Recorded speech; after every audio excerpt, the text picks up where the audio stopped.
Strategy is needed to create the most impactful impact you make in player development. Impactful impact. The most intentional impact you can make in player development. And so today we're going to talk about why player development must be strategic. It is important. Number one, there are 4 things we're going to talk about why it must be strategic. Number one is commonly misunderstood. Number 2, when you're intentional, you create great impact. Number 3, it allows for data, for you to have data. And number 4 is opportunity for resources. So when we talk about player development being misunderstood, I'll talk about this in detail. Many coaches do not understand what player development is, right? And I have a video right here talking about how we can help them through our communication. But it is misunderstood. A lot of people don't know what it is. Hey, you're just hanging out with the players. Oh, you just go out in the community. They don't understand that it's so much deeper than the surface level. So when we're strategic, not only in our communication, but in how we program, how we communicate, how we do different things, the people we bring in to speak, and we're able to show the strategy and the systems we have in place, it helps people understand the importance of player development. Number 2, being intentional. Being intentional with our programming, being intentional with what we're asking, being intentional of how we go about our day creates the most impact. Rather than me going in and saying, hey, I'm gonna create, and I understand, I've done this before. I'm gonna go in, I'm gonna create great relationships with players today. No, let's be intentional. Which position group? Is there a classification? Are there, 4 players you need to talk about? Maybe these players that are in the red. Who are the coaches talking about, right? Keep your ear to the, do a little ear hustling. Oh, the coaches are talking about these players. Let me spend time with the players. Be intentional of when you communicate with players. Before the lift, after the lift, before practice, after the practice, right? The coaches will see your intentionality and ask you, why do you do certain things, right? Oh, I do this because of that, right? One thing that was very intentional, I learned this from Marcus Sedbury when I was working at Baylor with him. I didn't have as much access as I would have liked to have to the players for programming. And Marcus was like, hey, why don't you make morning when you do breakfast checks, why don't you make these messages, and you can do it however you want to do it, whatever topic you want to do, but put it in that, plastic thing and have messages with players. That was an incredible idea. Shout out to Marcus for giving me the idea. Appreciate you, Marcus. Hope everything's going well with you in Wisconsin.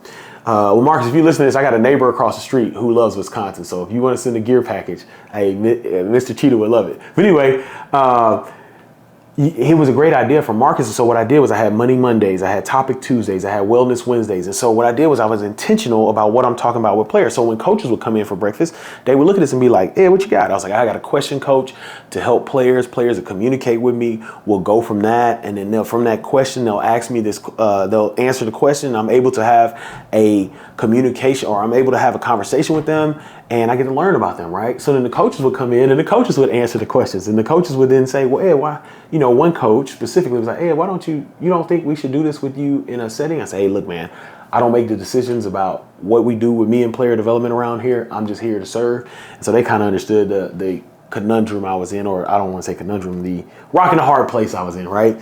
And so, but it was very intentional. And the players, some of the coaches started doing it. They started doing questions in their meetings, right? But I was intentional, because I was intentional, not just saying, hey, I'm gonna just talk to them at breakfast. No, we're gonna have a specific topic we're gonna talk about here. It helped coaches see the strategy behind player development.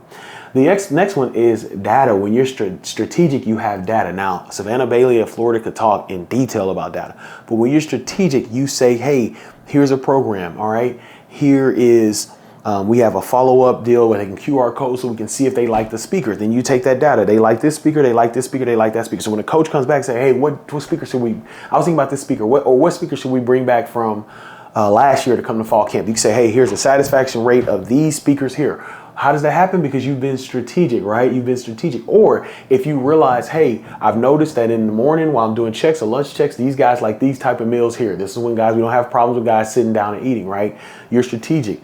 Or there's data, there's data on that, right? For me, it was class checks. I kept this whole entire thing of who missing class, why they miss class, when they miss class. It was down to science. So I was able to sit down with my head coach and other coaches and say, hey, here's data showing this is when our players miss the most, right? You take the data from academics, you take all this stuff, right? When you're strategic, you're able to use numbers. Coaches love numbers.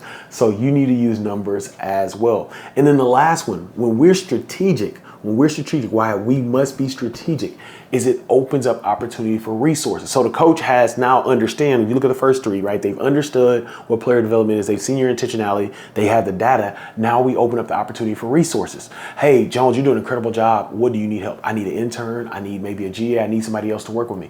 Hey, coach, I know this speaker did an incredible job here, but I need some resources maybe to bring the speaker back at this time so the speaker talking to our summer program. Or coach, if I can get based off this data, coach, and based off how the players respond and their experience at this in this city with this company, maybe we need a little more resources here to have a career week here, right? Whatever it may be, right?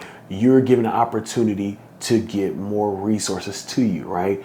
And I can sit here and talk more, and I know there's a lot of professionals that are strategic, but I'm just really passionate about us communicating what we do and being very strategic, because the coach everybody else is coming with numbers. Everybody else is coming with programs, systems, strategy. We need to do it as well. So to recap, once again, why we must be strategic in player development. Number one, the role is misunderstood. Number two, intentionality creates impact.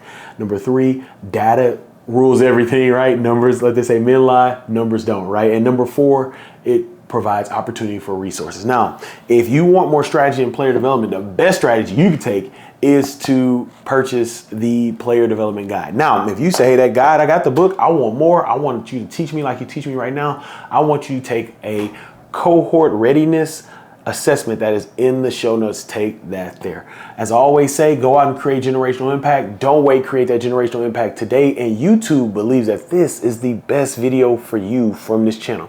Let me know if you agree.